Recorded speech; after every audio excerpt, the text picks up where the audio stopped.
ကဲအားလုံးပဲမင်္ဂလာပါကိုကတော့နေရာလေးချသွားပြီပေါ့နော်ဆိုတော့ဒီကပထမဆုံးလုပ်တဲ့ချိန်မှာကဒီထိုးကွင်းရဲ့ဒီ size ပေါ့နော်ဒီ size ရဲ့နေရာတနေရာနဲ့တင်နေမတူဘာလို့ဆိုတော့ထိုင်လိုက်ပြီဆိုတော့ size ကတစ်မျိုးခြေထောက်ဆက်လိုက်ပြီဆိုတော့ size ကတစ်မျိုးမတရက်လိုက်ပြီဆိုရင် size ကတစ်မျိုးလိုဖြစ်သွားတာလိုဖြစ်ပြီးသွားလို့ရှိရင်ပွင့်နေပြီးတော့တစ်ဖက်နဲ့တစ်ဖက်လည်းမတူဘူးအဲ့ဒါတွေညီအောင်လို့စကေးကြမှာဆိုဒါကတော့ခုအကြမ်းမယ်ဆိုတော့ဒီ draft ပေါ့နော်ကျွန်တော်တို့ပကြီးတစ်ပိုင်းဆွဲမယ်ဆိုရင်သူက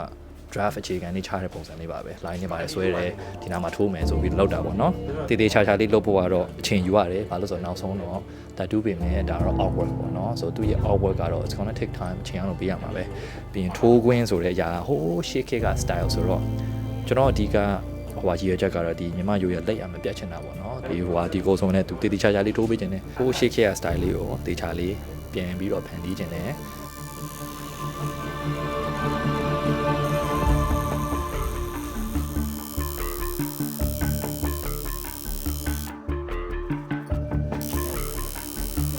ကဲလူယောက်ျားထိုးကွင်းထုံနေဘလို့နေတော့ဘလို့မြင်ရှိတော့မသိဘူး။ तू ကအဲ့လိုမျိုးတန်တန်လေးနေရ tattoo လို့မရှိဘူးဆိုတော့ဒါကတော့ तू အရန်ဟိုပါပေါ့3နှစ်လောက်ရှိပြီเนาะထိုးချင်နေတာဆိုတော့ခွင့်ပြုလိုက်ရတာပေါ့။အော်ခွင့်ပြုလိုက်ရတာ။ permission approve ရင်တော့ဆိုရင်အဖေတွေကသူတို့သားတွေရောလက်ဝဲကြိုးဝိုင်းနေရင်ထည့်ပြီးတော့မှဟောမင်းအားမှာယောက်ျားဖြစ်မှာဆိုပြီးတော့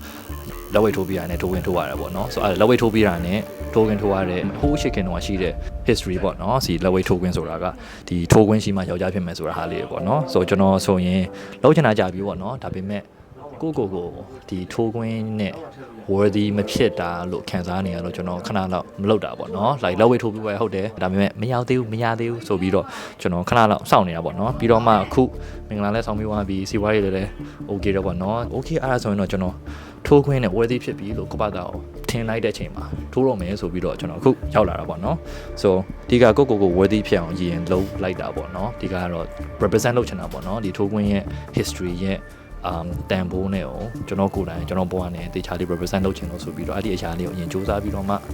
ဒါထိုးတာပါ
ဒါမျိုးလာရိုက်ရတယ်ရိုက်နေတယ်ကိုရိုက်နေတယ်လာရိုက်နေတာဗောကိုကြီးလက်ပြောလိုက်လို့